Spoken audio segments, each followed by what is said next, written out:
Bloomberg Audio Studios. Podcasts, radio, news. This is the business of sports. Sports are the greatest unscripted show on earth. The next generation of players who really grew up with tech and believe in tech. Your face is your ticket. Your face is your wallet. Your face is your access to a club. These are such iconic and important buildings for businesses, for fans. COVID was one of the best things that ever happened to golf. The NFL is a bulletproof business. Racing's unique because there is absolutely no reason why we can't compete with the guys. Come on, is pro pickleball real? Are people really going to tune into this? If you're playing Moneyball with a huge bag of money, you're going to be really, really good. Bloomberg Business of Sports from Bloomberg Radio. Welcome to a special edition of the Bloomberg Business of Sports, featuring some of our favorite conversations from Power Players New York. I'm Michael Barr.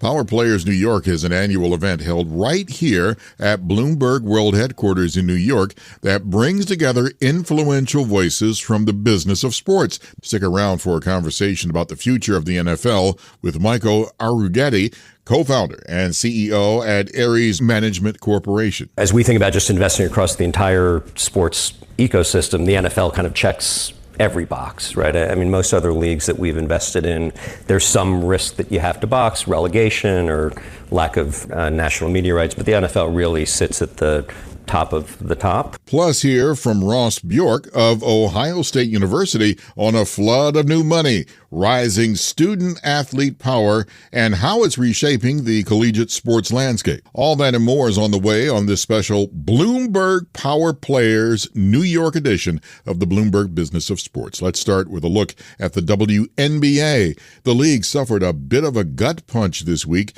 when it was announced that superstar Caitlin Clark would miss the rest of the season with a right groin sprain. But overall, the league is on an exciting trajectory.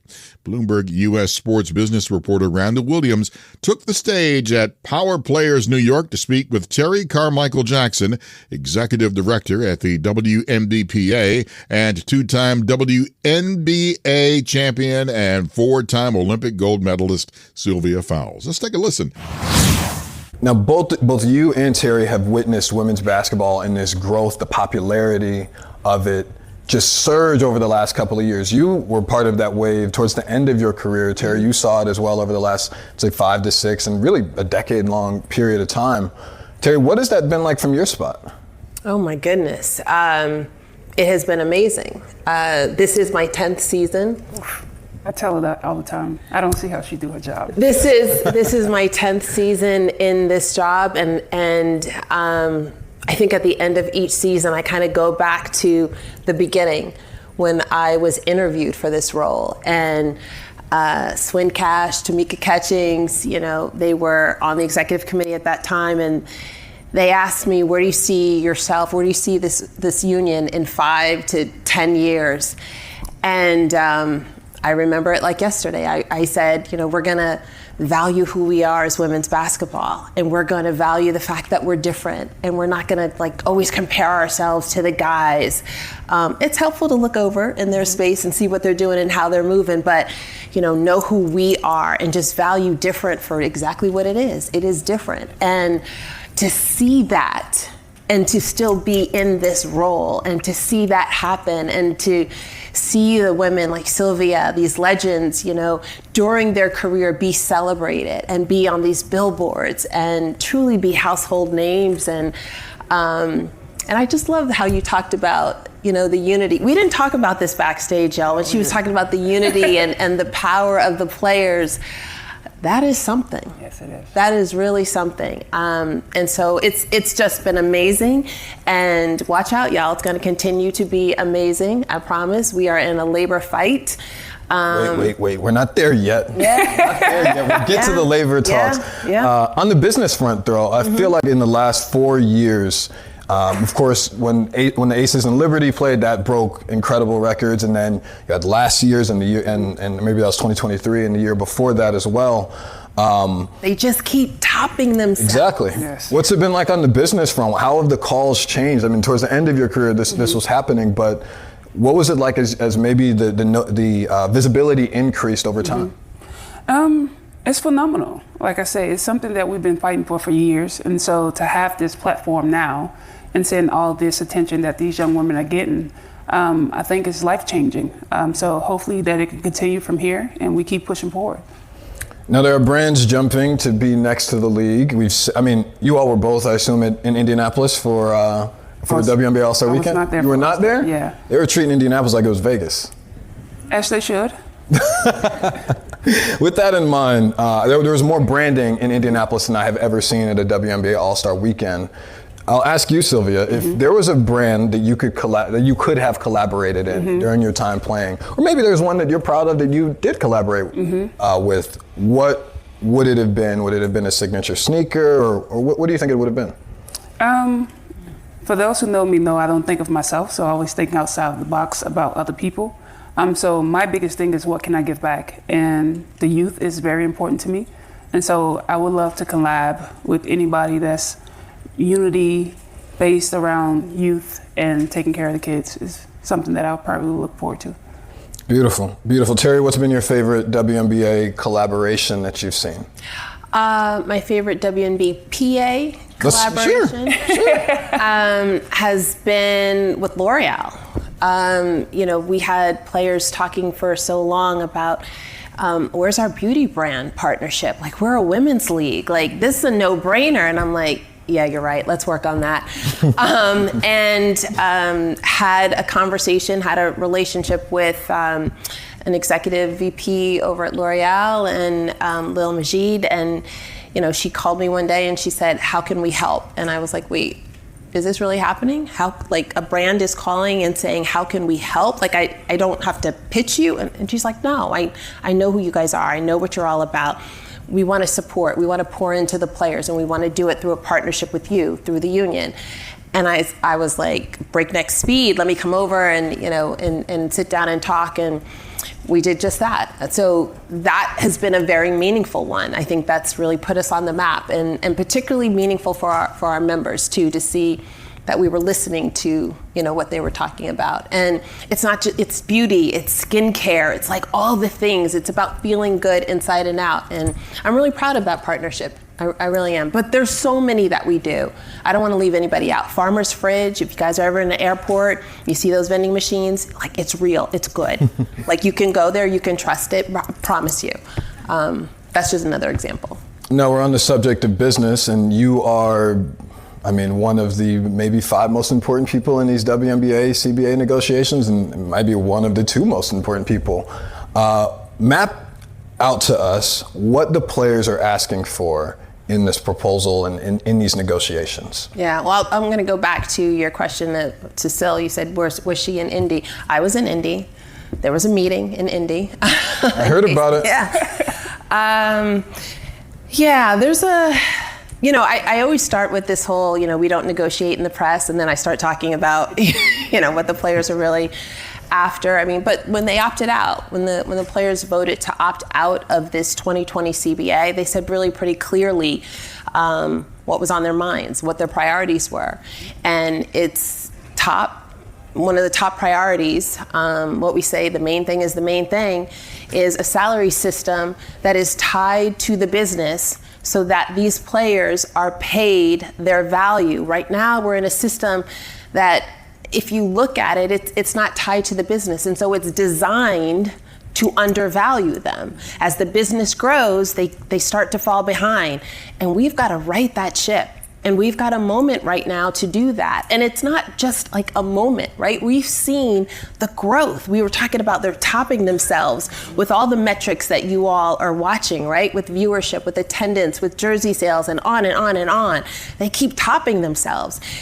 We see what Kathy and her team is doing on the league side to grow the business. And it's been 12 teams for forever, right? It has been 12 teams for forever. And blink, and it's going to be 18 That's in a 2030. minute. And maybe on the way to 20. And this is no inside knowledge. I'm just saying it just looks and feels that way, right? And so this is a sustainable model that, because the players opted out of the 2014 CBA, to fix the business model, to get that, on the track for the 2020 CBA. It's why we are here in 2025 fighting to make sure that this business really loves them back the way they have loved it, the way they have poured into it. We see it across in other men's sports. We can do that. We can do that in women's sports. And when we do that, the women are going to win, the players are going to win, the teams are going to win, the league is going to win. Seems like a no-brainer to me. You mentioned All-Star Weekend. A couple weeks before All-Star Weekend, the league announced those 3 expansion teams. I believe it's in 2028, 2029, and 2030, at a total of $750 million in expansion fees. But say that number again. $750 million in expansion fees, $250 million each. You times 3 and you get 750. Okay. I was told that their first counter proposal came shortly after that. And there were a bunch of player comments about it. I think Satu Sabally had the most to say, or maybe the most powerful quote, which was that it was a slap in the face. So what was your feeling reading what the league sent you? Satu Sabally, first of all, is our co-chair of the CBA committee. She's pretty dialed in, and she's pretty passionate about the work. What was my feeling reading the proposal? Sure. That we had some work to do. That perhaps the league and the teams didn't fully hear the players when we opted out and we had our first bargaining session. And so there were going to have to be more conversations to ensure that they did fully hear what the players said and what they meant. I'm clear. I work for them. I understand the mission, I understand the directive, and so we're just going to have to sit down and have more of those conversations. However hard they are, we'll just continue to do it, period. Sylvia, you negotiated or were part of some negotiations years ago. I believe that was in 2020. What were your negotiations like back then? Were you part of 2014? Yes. Oh, those two. Why do you say it like that? Yes, because it's intense, especially when you don't feel like you've been heard. But like Terri said, you're very passionate about something that you do. And with our job, it comes with any other job that's physical, mentally taxing on your body physically. And so we just want to be heard, but we also want to be seen as well. And so those negotiations was like very clear. It's like, this is what we're standing on. We're going to stand on all one accord, making sure everybody is on the same page so our message can be heard across the board. That's WNBPA Terri Carmichael Jackson and two-time WNBA champion Sylvia Fowles on stage at Bloomberg Power Players New York, speaking with Bloomberg US sports business reporter Randall Williams. Up next, more from Power Players New York on this edition of the Bloomberg Business of Sports. I'm Michael Barr, and you're listening to the Bloomberg Business of Sports from Bloomberg Radio around the world. This is Bloomberg Business of Sports from Bloomberg Radio. This is a special edition of the Bloomberg Business of Sports featuring some of our favorite conversations from Bloomberg Power Players New York, presented by Invesco. I'm Michael Barr.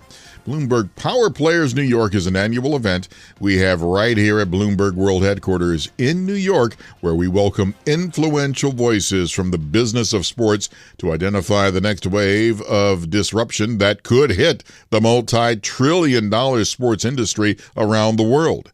Let's take a look now at the college sports landscape, which has been turned upside down recently due to a mix of a flood of new money, rising student-athlete power, conference shakeups, and more.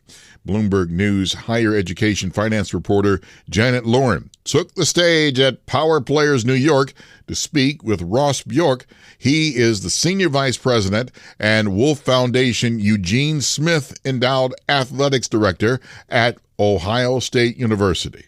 Martin Jarmond, the Alice and Nahum Lainer family director of athletics at UCLA, and Nina King, vice president and King-Compton family's director of athletics and adjunct professor of business administration at Duke University, for a special discussion on what's next for college sports. Let's listen in. So Ross, your team is the defending national champions. The Ohio State-Texas game was the most watched Week 1 CFB game ever. So how is your job different from when you started? Are we done? Can we just shut it down? Are we good? Championship, beat #1 team, and I guess now we're ranked #1, so now we have the target on our back. First of all, thanks for having us today and talk about college sports. Look, I think in leadership, I think in anything, you want to celebrate the moments, but never too high, never too low. So you have to keep this balanced perspective of the job's never finished, the journey's never finished. We have to keep pushing, especially in this modern era. So, and I think a lot of times we can take the lead of our players. And our players that were returning off of last year's national championship team, we started putting up these pictures and these banners, national champions, and holding up the trophy and and they said, hey, can you take some of that stuff down?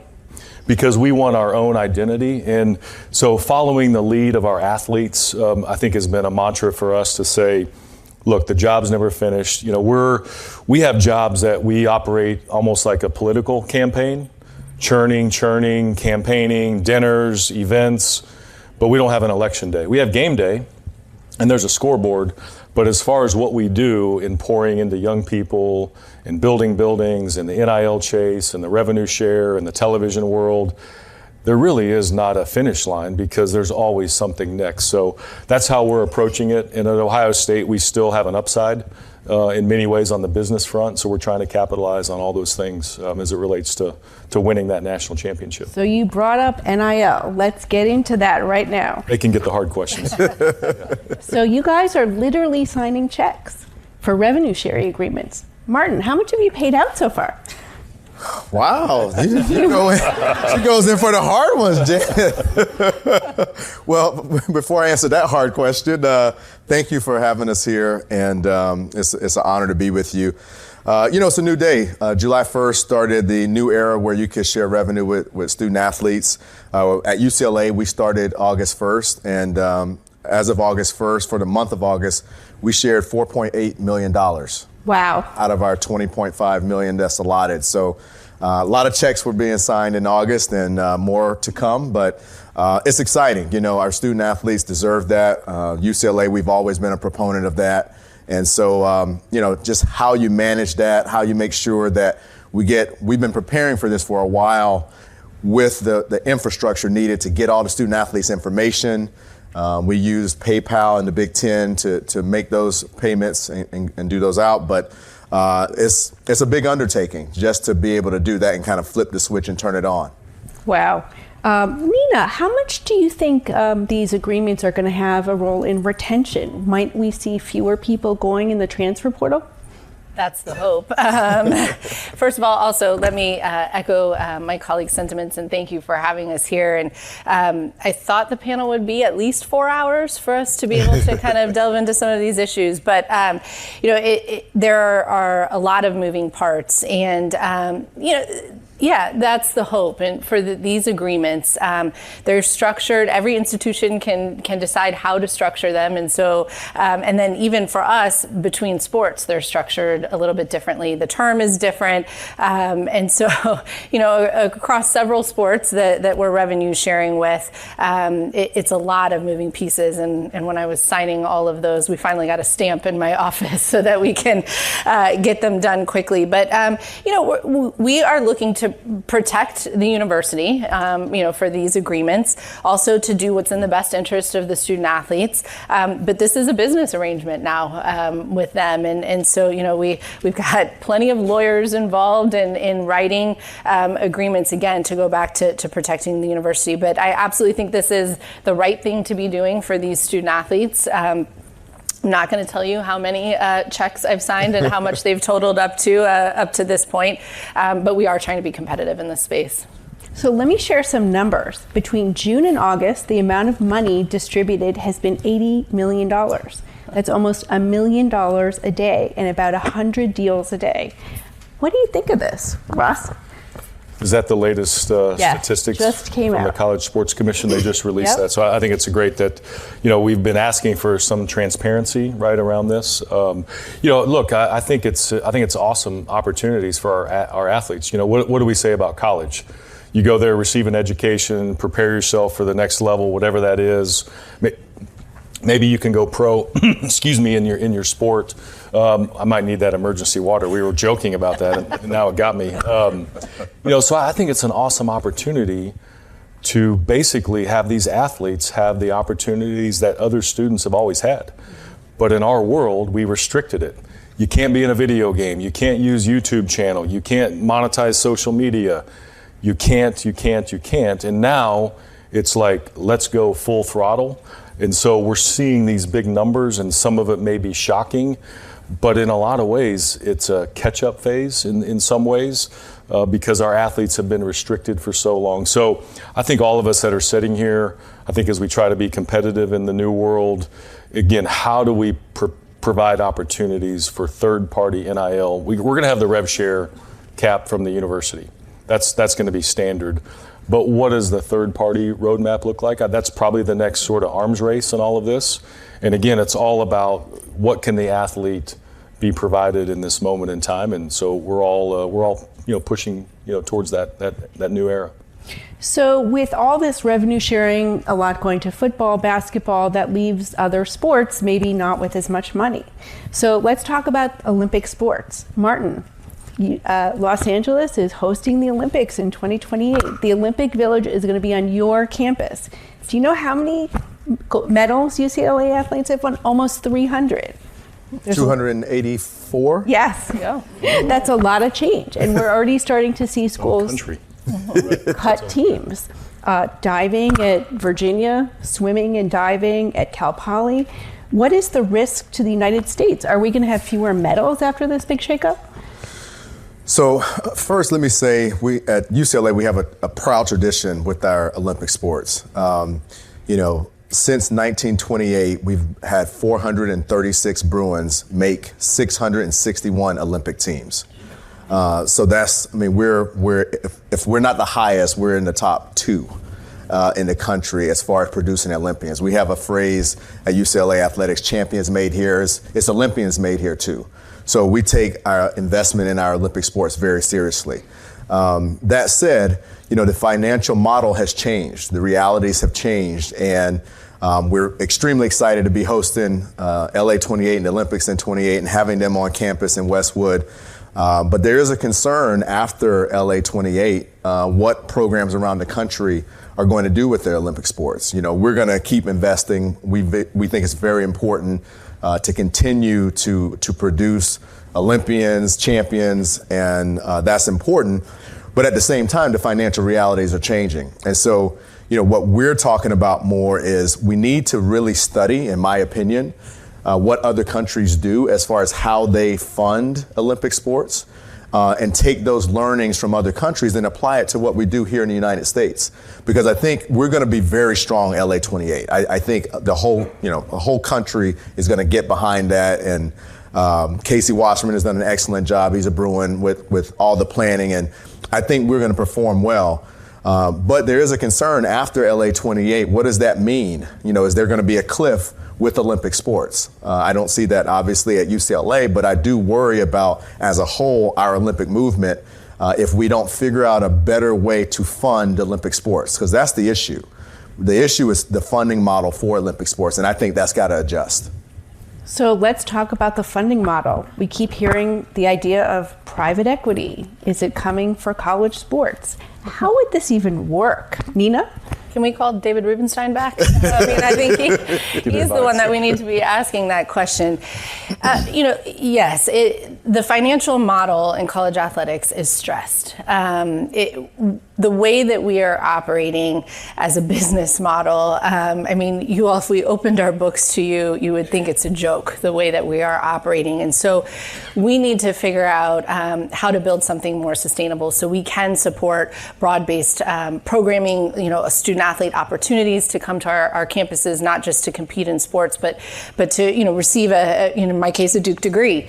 And so, we are exploring all kinds of revenue models, and that certainly includes private equity. In the traditional sense, I'm not convinced that it would work, but we're talking to a lot of folks to kind of figure out, are there hybrid models, are there unique ways that we could do something to infuse capital, cash into our athletic departments and into our universities. I mean, I think there are a lot of revenue opportunities on campus as well, and so how do we kind of create that synergy with campus to continue to build revenue? We are heavily reliant on philanthropy, but if we could have been raising an extra $20.5 million a year, we would have been. And so I don't think straight philanthropy is the answer. And so, like I said, we are exploring everything, and I think private equity is on the table for sure. That's Bloomberg News higher education finance reporter Janet Lorin in a panel discussion with Ross Bjork of Ohio State University, Martin Jarmond of UCLA, and Nina King of Duke University from Bloomberg Power Players New York. Up next, more from Power Players with a look at what's next in the NFL. I'm Michael Barr, and you're listening to a special edition of the Bloomberg Business of Sports from Bloomberg Radio around the world.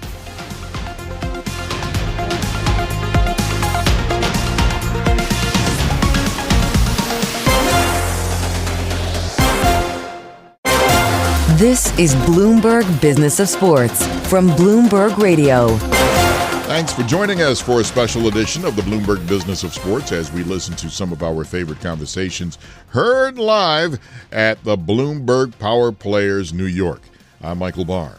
It's opening weekend for the NFL, and one of our key conversations at Power Players New York was on what's next for the league. Bloomberg Originals chief correspondent and Power Players executive producer Jason Kelly was joined on stage by Michael Arriughetti, co-founder and CEO at Ares Management Corporation, and Tom Garfinkel, vice chairman, president, and CEO of the Miami Dolphins and Hard Rock Stadium, to talk about where the big money in the NFL is going next. You guys made some big headlines last year, Ares as an investor into the Miami Dolphins under these new rules that the NFL adopted to bring institutional capital in.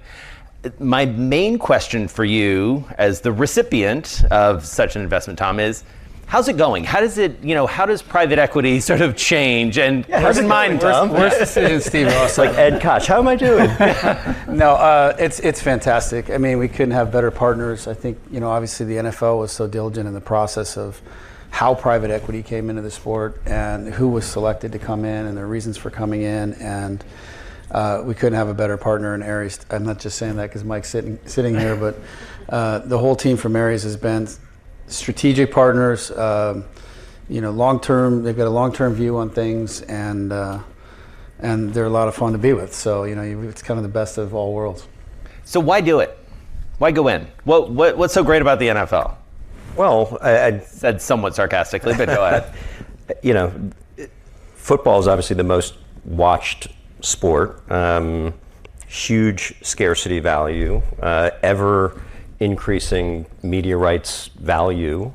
The business model of the NFL is probably one of the most durable in all of sports. And so as we think about just investing across the entire sports ecosystem, the NFL kind of checks every box, right? I mean, most other leagues that we've invested in, there's some risk that you have to box, relegation or lack of, national media rights, but the NFL really sits at the top of the top. There was a long process, as Tom hinted at, just to get authorized to invest in the league. We are incredibly proud and humbled by the fact that we were selected in a very small handful of people to do it. And I think a lot of that is just the experience that we brought to the table, but also the respect for just how important it is to be a good long-term oriented partner. Yeah. So the Dolphins were our first. I don't know if it'll be our only, but in NFL, the Dolphins are particularly unique as well, given the multitude of assets, stadium, F1, tennis, all the things that surround it. So we thought that it was a really good place to start. And I want to talk more about that in a second, but one thing that does strike me, Tom, and the three of us have talked about this individually, over the past few months is this idea that, you guys did your deal, the Bills did their deal with Arctos. There have been a couple other minority stake sales, including one reported by Bloomberg with the Koch family coming into the New York Giants. Tom, are you surprised there hasn't been more? No, I think the NFL, ownership of these teams are being very deliberate, very patient in their selection, and given the valuation of the deal that you announced, Mike's already got a great deal with us. I think some of the owners reportedly a $10 billion valuation. I love that. I think the fact that some of the owners are waiting, I think they're expecting values to continue to rise, and I think they're right.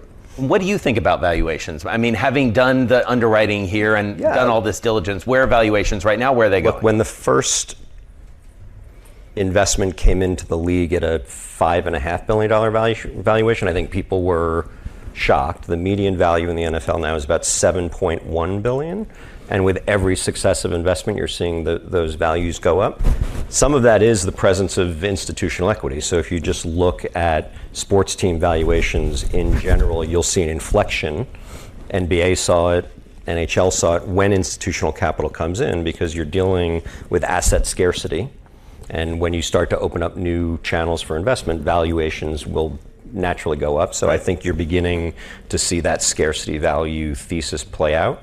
And then the media rights, continue to go up. And so sports franchises have compounded at 10 to 15% per year for the last 15 years. And then they get these periodic inflections whenever you up tier the media rights. But I think they'll continue to go up.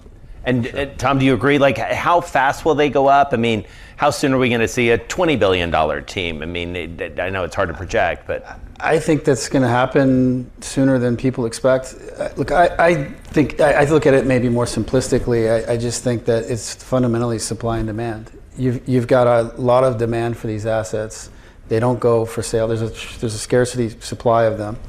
The NFL is a fantastic business model.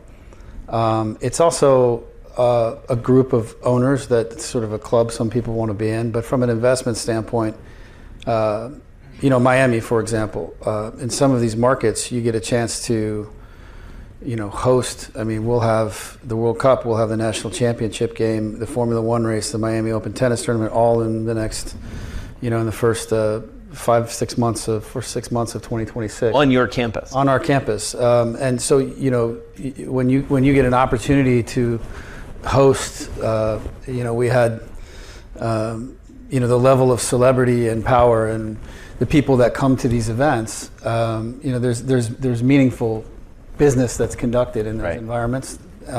There's a lot of different value levers, and I think fundamentally, again, supply and demand. As people who can afford to purchase these teams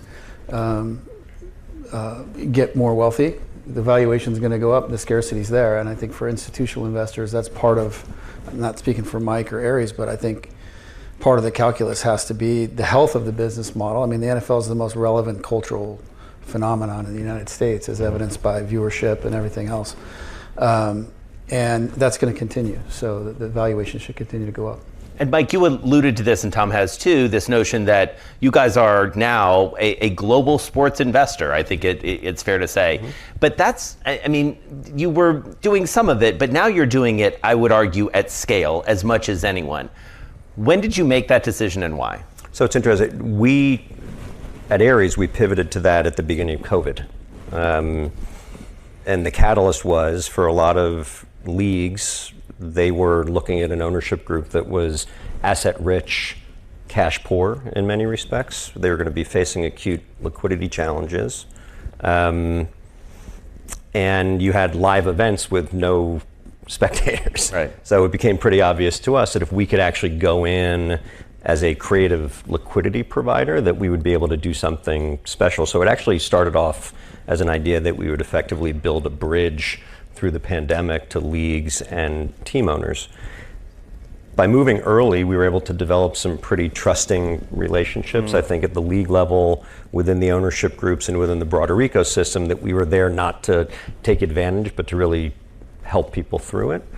And then, as everybody knows, through the pandemic, I think we really learned how much we just love sports and how much we miss them. And so in the back end of the pandemic, the valuations accelerated and we find ourselves where we are today. But that head start that we got by building that trust as a solution provider, I think went a long way to putting us where we are now. And Jason, think, back to the relevance of the NFL. The Hall of Fame game, which is the first preseason game that was played this year, and this is consistent for the past few years, pulled higher television ratings. Now keep in mind, there's nothing but third, fourth string players that probably aren't going to make the team playing in that game. That game pulled higher television ratings than the average NBA playoff game. So you're talking about a preseason game with no starters playing. Alex Rodriguez is backstage going, oh, good. No, and the NBA is great properties. They're great businesses. I'm not saying anything negative about the NBA. The NBA is a great property, and Alex made a great investment, and I would be bullish about his investment. But I think when you just comparatively speaking, when you talk about the relevance of the NFL and the power of the NFL culture in this country, I think that speaks volumes. Average viewership is 5 times the next nearest league in the NFL, 17 to 18 million per game. So nothing even comes close. And I think, you correct me if I'm wrong, 29 of the 30 most watched televised events of all time were Super Bowls. I think bested only maybe by the moon landing. And year to year, it's anywhere between 92 to 96 of the top 100 most watched television programs are NFL games. Right. Well, and then we spent a lot of time on college sports earlier, a very good amount of time, an appropriate amount of time talking about college sports, and clearly the money that's going in, the viewership that's there. I mean, you essentially have NFL Junior being created at the college level. Is that investable, Mike? Yeah, absolutely. And we've talked about this. We try to approach the whole sports investment business as understanding the sports ecosystem. Mm-hmm. So that's what's so unique about what Tom and his team have is the stadium asset has now created an ecosystem around the stadium asset that they get to build other things into. And as Tom alluded to, you then have the ecosystem of Miami, which is actually one of the fastest growing, most favorable demographics in the country. And when you have that level of impact, you start to see other things come out. So I think when you start to see development of NIL and rejiggering of college leagues, all of that starts to become investable with innovative financial product. And so, we're always looking for those markets as they open up, but absolutely college sports, stadium assets, NIL support, media rights, et cetera, those are all going to become big investments. I mean, you're going to have the college football national championship, right? We are. I mean, every year we have we have Orange Bowl, we have semi, or this year we have the national championship. Last weekend we had Notre Dame, Miami. Right. The governor of Florida, the Secretary of State of the United States, and a nameless, one of the top 5 wealthiest people in the world were all in the suite at the same time. And the electricity in Hard Rock Stadium for that event, it felt like a national championship game. So, the relevance of Miami as a market, the relevance of sort of the investment that Steve's put into the stadium, the private investment, the fact that, we own the stadium and grounds, we're able to do these things. But these events, whether it's college football, international soccer, Miami Open tennis, Formula One, we had several, starting last October, we had Taylor Swift. We've had this summer Morgan Wallen, The Weeknd, Coldplay. The concert series this summer has been huge. So, it's just, it just continues from there. The number of events, I think we had 48 major events this year with 2 million people coming through the gates, which both of those are about twice what they were 5 years ago. That's Bloomberg Original Chief Correspondent and Power Players Executive Producer Jason Kelly, as heard on stage at Power Players New York, speaking with Michael Barr, co-founder and CEO at Ares Management Corporation, and Tom Garfinkel, Vice Chairman, President, and CEO of the Miami Dolphins and Hard Rock Stadium, about the future of the NFL. And that does it for this special edition of the Bloomberg Business of Sports. I'm Michael Barr. Thank you for joining us. Tune in again next week for the latest on the stories moving big old money in the world of sports. And don't forget to catch our podcast on all your podcast platforms. You're listening to the Bloomberg Business of Sports from Bloomberg Radio around the world.